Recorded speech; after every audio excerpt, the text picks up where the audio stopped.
PSG Bayern, 1-0 pour le Bayern, comme les 3 derniers finalement, PSG Bayern, le match retour au Parc, la finale de la Ligue des Champions et ce match. Et un match où pendant 1 heure le PSG n'a fait que défendre avec une certaine efficacité, il faut le reconnaître, hein, avec un bon Ramos, un bon Danilo,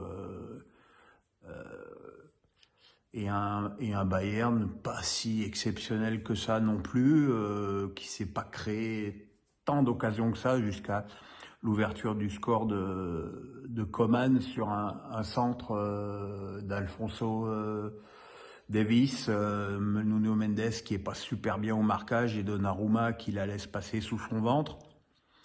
Voilà, bon, heureusement Donnarumma s'est rattrapé en faisant 2 arrêts magnifiques plus tard, mais voilà, le PSG n'existait pas, Neymar et Messi étaient totalement coupés du reste de l'équipe, et puis il n'y avait pas de profondeur.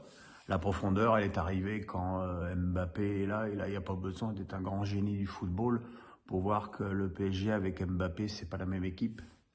Et que si Paris avait pu compter sur Kylian dès le coup d'envoi, il y aurait certainement, le match aurait été certainement différent et les ambitions parisiennes dans le jeu auraient été également certainement différentes. Il a marqué un premier but sur une action de Neymar où il était clairement hors jeu. Le deuxième but sur le centre rentré de Nuno Mendes, il est pas hors jeu, c'est Nuno Mendes qui est hors jeu, pas d'une demi-chaussure.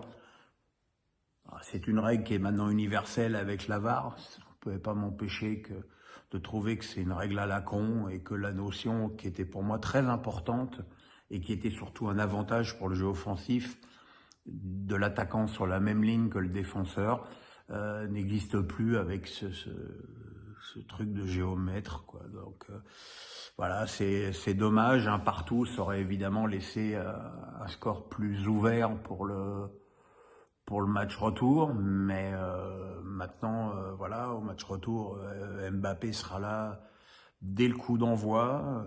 Ça équilibrera certainement les forces offensives, parce qu'on s'aperçoit quand même que le Bayern, entre Choupo-Moting, Sané, Gnabry, Musiala et Coman, ils ont quand même des options offensives, et Thomas Müller, ils ont quand même des options offensives quasi à l'infini.